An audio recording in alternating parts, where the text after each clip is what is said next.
going to tell you about the project I'm working on this week. It is a Christmas quilt, and I'm using the Rob Peter to Pay Paul Quilt Block.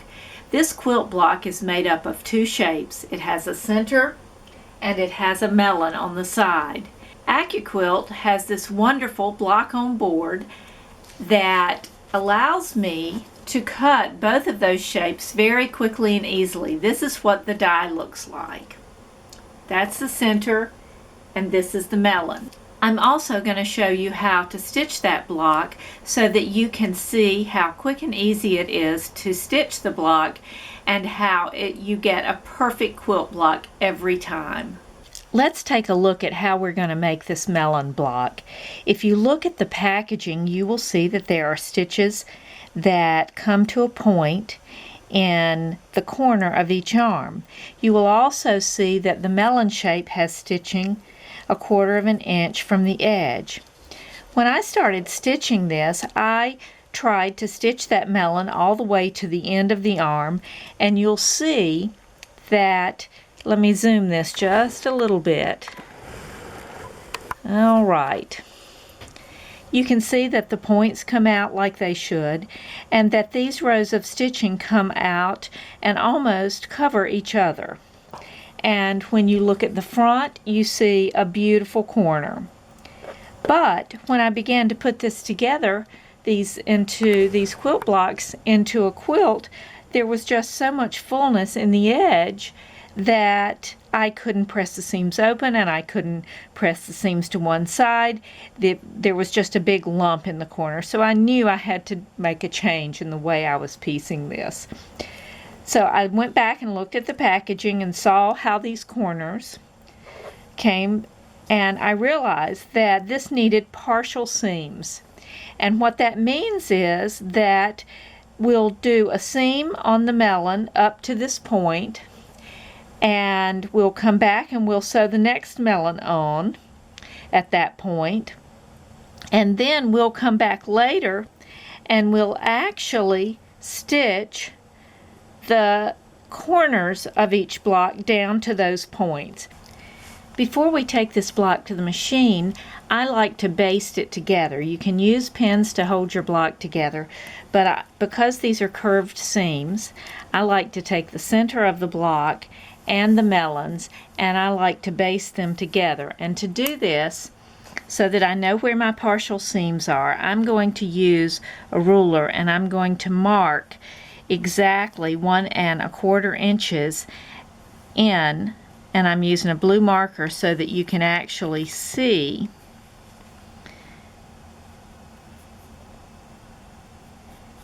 how I'm marking this. And I'm going to keep marking each melon at 1 1/4 from the tip.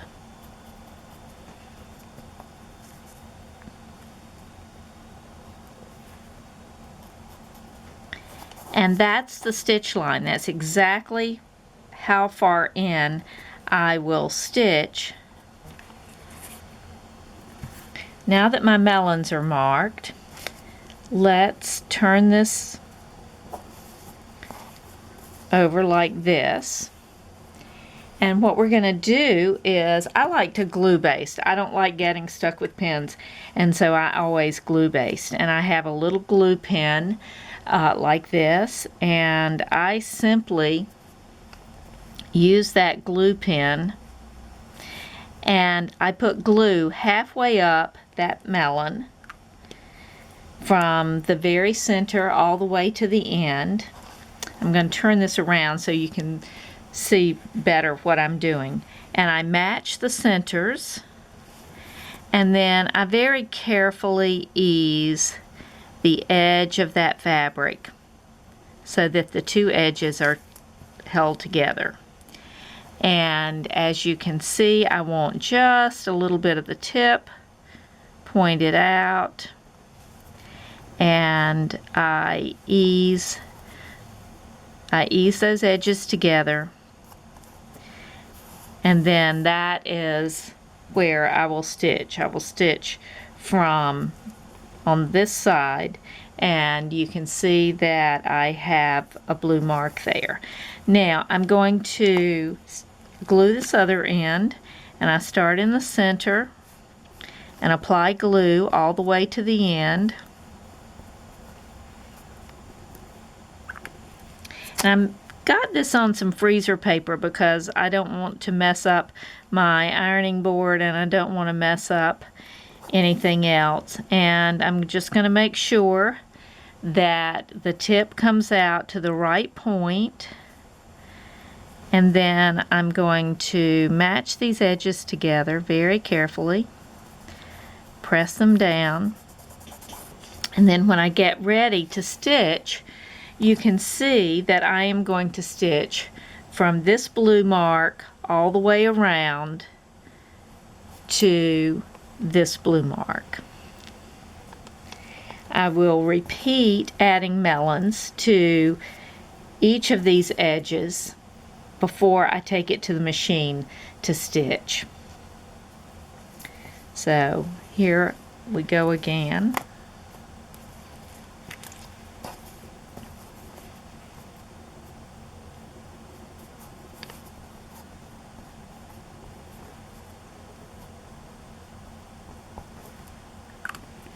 This is just to show you what it looks like when I add a second melon.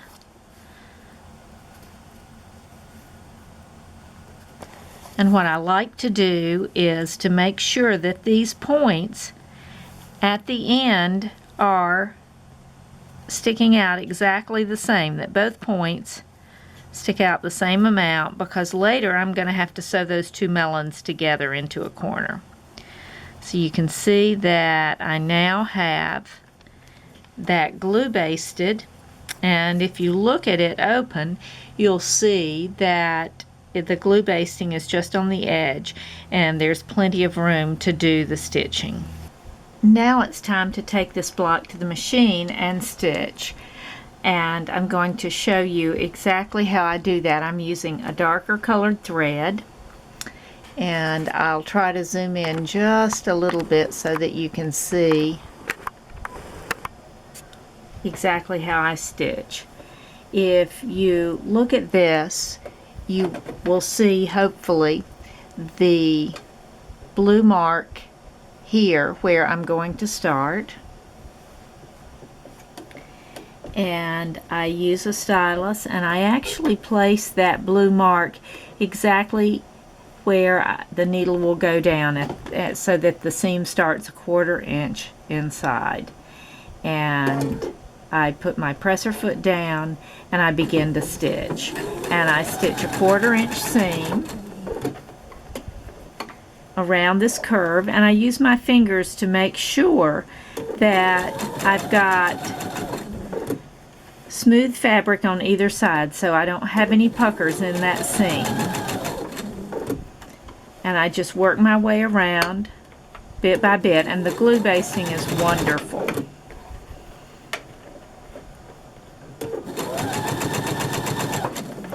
I'm coming to the end now, and you can see the glue basting has come apart just a little bit, but that's not a problem because I have enough stitching and glue basting to hold it together.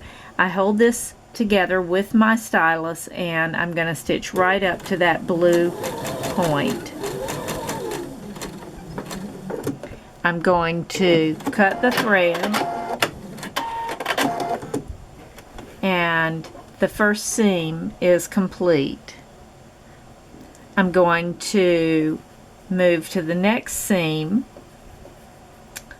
I just turn this over, and again I find the blue mark and I put it directly under the needle. I pull the first seam over so that I'm not over stitching, and I put my presser foot down and begin to stitch, and I will stitch exactly the same way around this curve, and it really is so easy.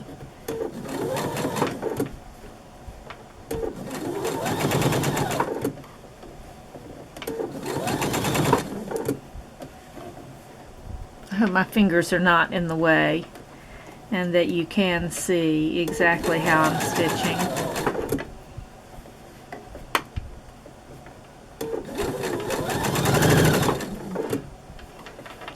and I'm coming to the end of this seam.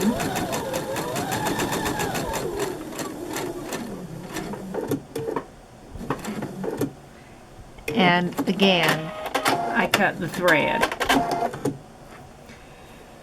Now, I proceed in that manner all the way around, and when I have all 4 seams completed, I'm going to go back and I'm going to sew these corners together. And the way I do that is I actually match these melons so that they match.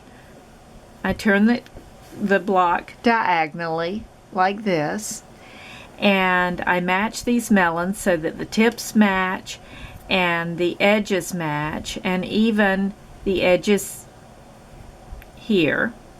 Then I go in and I actually undo the glue. I just pull that apart and pull that tip out, and with the melons matching, I put that point back under the machine and stitch a 1/4 inch seam. Get those together. You can pin them if you need to, but along the curve edge of the melon I stitch to the previous seam, exactly to the previous seam. I cut the thread. When I open that, you'll see that the corner has been stitched. Now this extra little tab of fabric will be trimmed out just once we begin to press, and so that and some of those extra threads will get trimmed. And when we press this, we're going to press this corner seam open just like that, and then this will be pressed up toward that corner seam, and it will make a perfect block.